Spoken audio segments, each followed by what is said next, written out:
de Jane Austen, Orgulho e Preconceito, capítulo 50.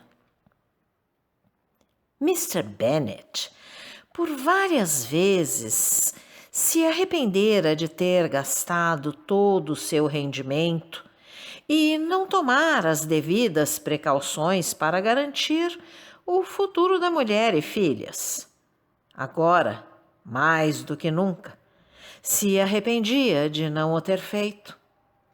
Lídia estava em dívida para com o tio, não só em dinheiro, como em honra e bom nome. E só a ele caberia a satisfação de obrigar um dos mais inúteis rapazes da Grã-Bretanha a casar com a filha.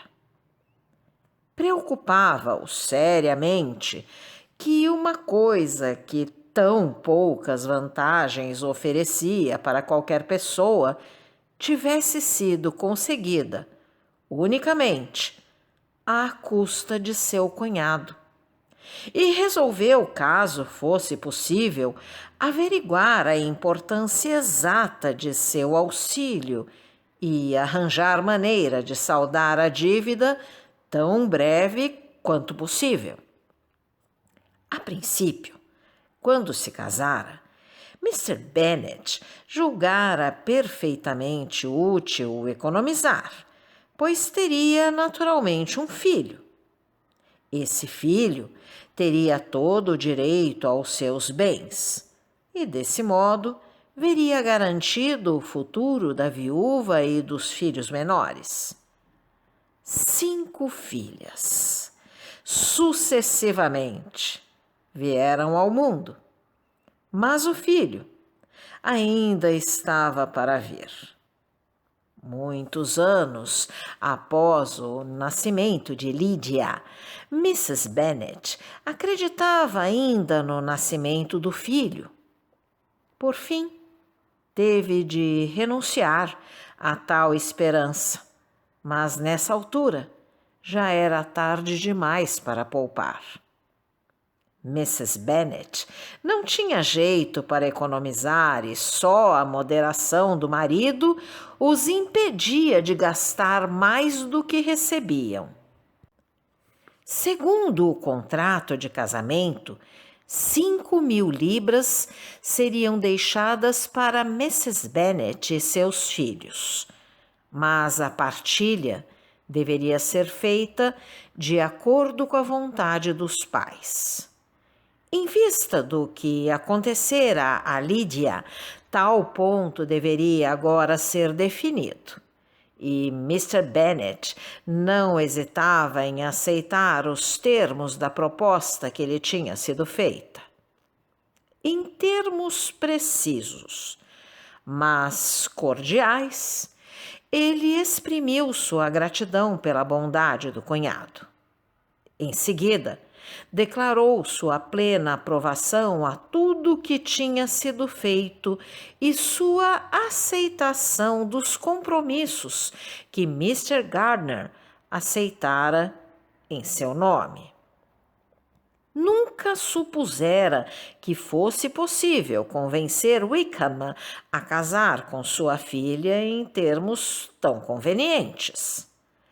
As 100 libras que deveria pagar anualmente não representavam um déficit real de mais de 10 libras, pois os gastos com o sustento de Lídia, a mesada e os belos presentes que continuamente lhe chegavam às mãos, por intermédio de Mrs. Bennet, cobririam grande parte das despesas que Lídia pudesse fazer. A outra surpresa agradável, considerava ele, fora a facilidade com que tudo se arranjara sem lhe dar trabalho. Seu desejo era, agora, pensar o menos possível no assunto. O ímpeto com que se lançara na perseguição de sua filha fora apenas fruto momentâneo de sua cólera. Cessada esta, Mr. Bennet recaiu em sua indolência habitual. A carta fora desde logo despachada, pois, embora lento na elaboração de seus projetos, ele era rápido em sua execução. Pedia a Mr. Gardiner que lhe desse uma relação detalhada de suas despesas, mas nada mandava dizer a Lídia, pois ainda estava ressentido com ela. As boas notícias, em breve, se propagaram por toda a casa e pelas redondezas. A vizinhança acolheu-as filosoficamente. De certo, teria sido mais interessante se a própria Miss Lídia tivesse regressado ou a mandassem em reclusão para alguma propriedade distante. Mas o casamento já era tópico suficiente para mexericos. As velhas invejosas de Meryton continuaram a enviar seus votos de felicidade com o mesmo secreto contentamento com que anteriormente exprimiam as suas condolências. Pois, embora a situação tivesse mudado com um tal marido, a desgraça de Lídia era considerada como certa. Mrs. Bennet, que passara 15 dias sem sair do quarto, naquele grande dia tornou a ocupar seu lugar à cabeceira da mesa. Sua satisfação era extrema. Nenhum sentimento de vergonha atenuava seu triunfo. Desde que Jane completara seus 15 anos de idade, seu maior desejo fora ver uma de suas filhas casadas. E agora esse desejo estava a ponto de se realizar. Todos os seus pensamentos giravam em torno dos preparativos para um casamento no melhor estilo, tais como as musselines finas, novas carruagens e criados. Procurava lembrar-se de uma casa nas redondezas que servisse para sua filha e, desconhecendo quais as verdadeiras possibilidades do casal, recusava muitas das que lhe eram sugeridas por considerá-las modestas e acanhadas demais. Hyde Park talvez servisse, dizia ela, se os Goldings consentirem em sair, e aquela casa grande em Stoke também serviria. É pena ter a sala de visitas um pouco pequena demais. Ashworth, muito distante. Não a quero ter tão longe de mim, mais de 10 milhas, no máximo. Quanto à casa de Pulvis, as mansardas são horríveis. Mr. Bennet deixou-a falar sem interrupção enquanto havia criados próximos. Mas quando estes saíram, disse: Mrs. Bennet, antes que tome alguma dessas casas ou todas elas para sua filha, considero indispensável chegarmos desde já a um acordo sobre tal assunto. Saiba que há pelo menos uma casa em que eles não serão admitidos. Não pretendo encorajar a imprudência de ambos, recebendo-os em Longbourn. A essa declaração seguiu-se uma longa polêmica. Mas Mr. Bennet mostrou-se firme. O assunto em breve os conduziu a outro, E Mrs. Bennet descobriu, com espanto e horror, que seu marido não estava disposto a adiantar um só tostão para as despesas do enxoval.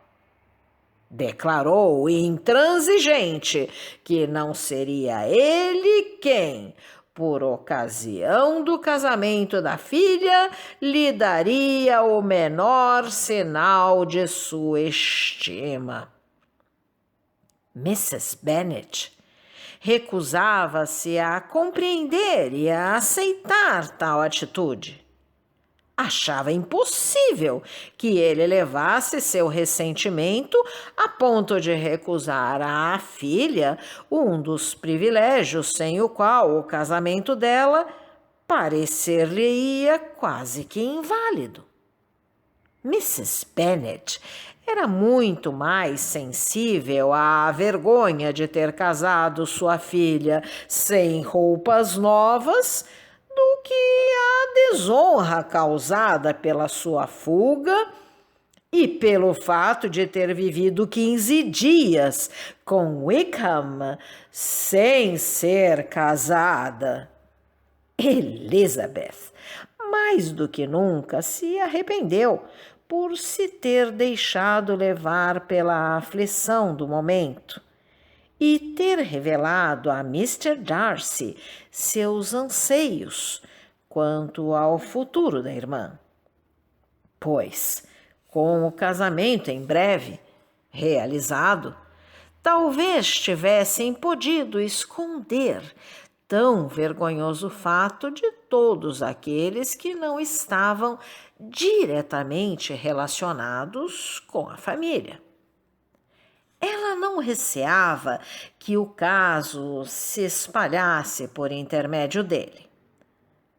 Havia, atualmente, poucas pessoas em cuja discrição ela tivesse maior confiança. Mas, em contrapartida, não havia ninguém cujo conhecimento da leviandade da irmã a mortificasse tanto. Não era que temesse alguma desvantagem para a própria, pois, de qualquer modo, parecia haver um abismo intransponível entre eles. Mesmo que o casamento de Lídia tivesse sido levado a cabo da forma mais respeitável, não era crível que Mr. Darcy insistisse em relacionar-se com uma família contra a qual tinha tantas objeções e às quais se vinha juntar uma outra, a de um parentesco íntimo com o homem que ele tão justamente desprezava. Não era, pois, de estranhar que ele hesitasse. O desejo de obter a consideração de Elizabeth, desejo por ele tão declaradamente manifestado em Derbyshire, nunca sobreviveria a tal golpe. Elizabeth sentia-se humilhada e ferida. Tinha remorsos, mas não sabia bem de quê. Ansiava pela estima dele, quando acreditava não poder jamais gozar dela. Gostaria de ter notícias suas, e não tinha a menor esperança de que ele lhe escrevesse. E agora que não via nenhuma possibilidade de encontrá-lo, estava convencida de que poderia ter sido feliz com ele. Que triunfo para ele, pensava, se ele pudesse saber que as propostas que há 4 meses atrás ela tão orgulhosamente recusara seriam recebidas agora com alegria e gratidão. Ele era generoso, Disso Elizabeth não tinha a menor dúvida. Havia mesmo poucos homens mais generosos. Mas, para não sentir triunfo em uma ocasião como essa, era preciso que não fosse humano. Elizabeth começou a compreender então que Mr. Darcy era o homem que mais lhe convinha, tanto por seu temperamento como por suas qualidades. Seu gênio, embora o oposto do seu, vinha ao encontro de seus desejos. Tal união apenas resultaria vantajosa para ambos.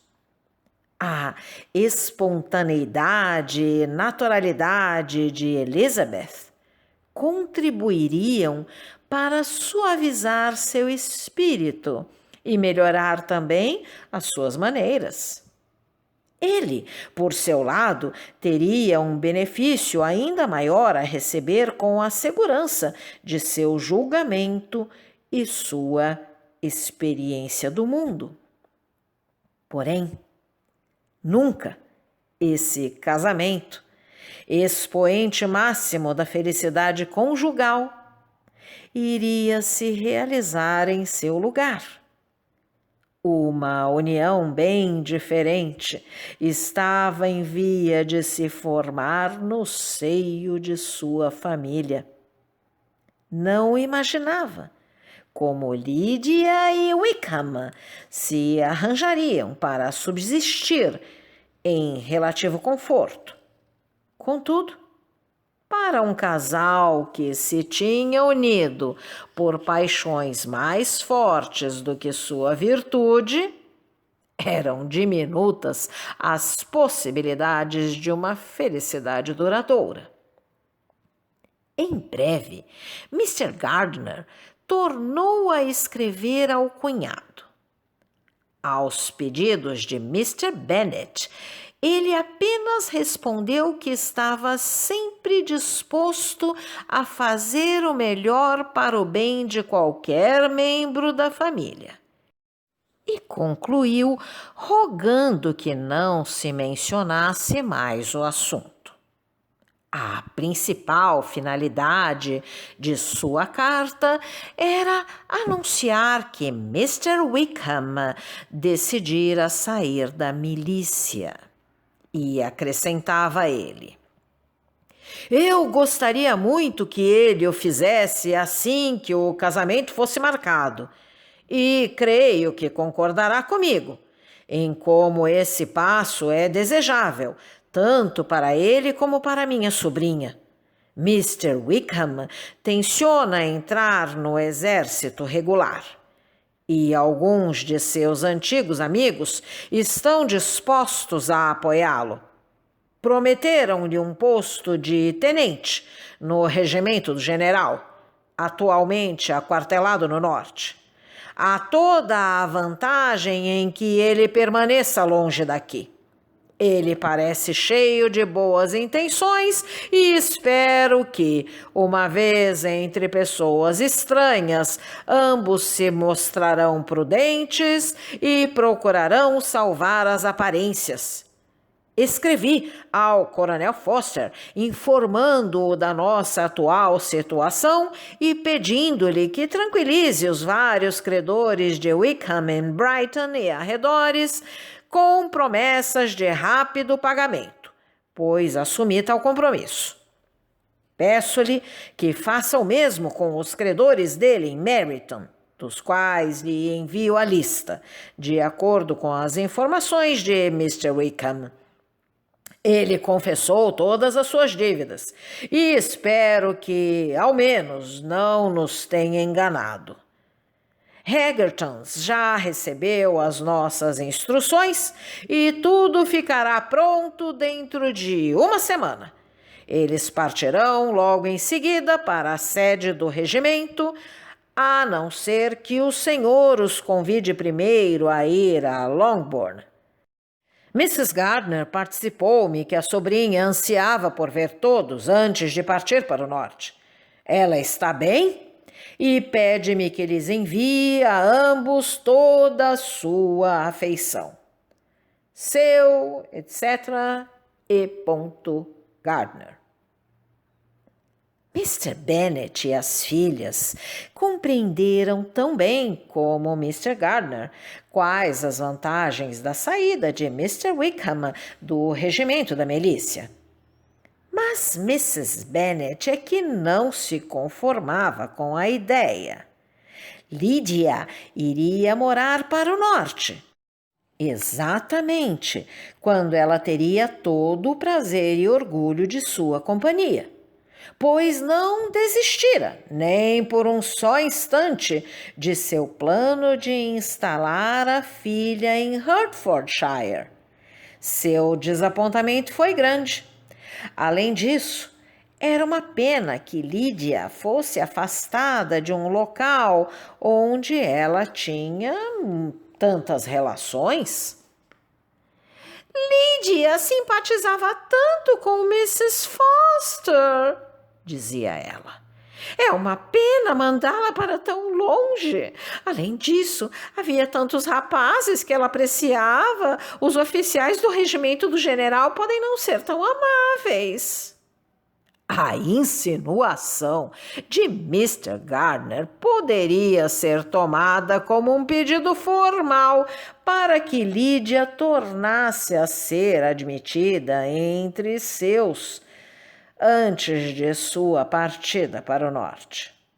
A princípio, Mr. Bennet mostrou-se intransigente a tal pedido. Mas Jane e Elizabeth, que comungavam das mesmas ideias, eram de opinião de que, para o bem de sua irmã, não lhe deveria ser negado o apoio dos pais. Fizeram seu pedido de modo tão insistente e, ao mesmo tempo, com tanta doçura, que conseguiram demover o pai e obter dele a permissão para que eles visitassem Longbourn logo após seu casamento.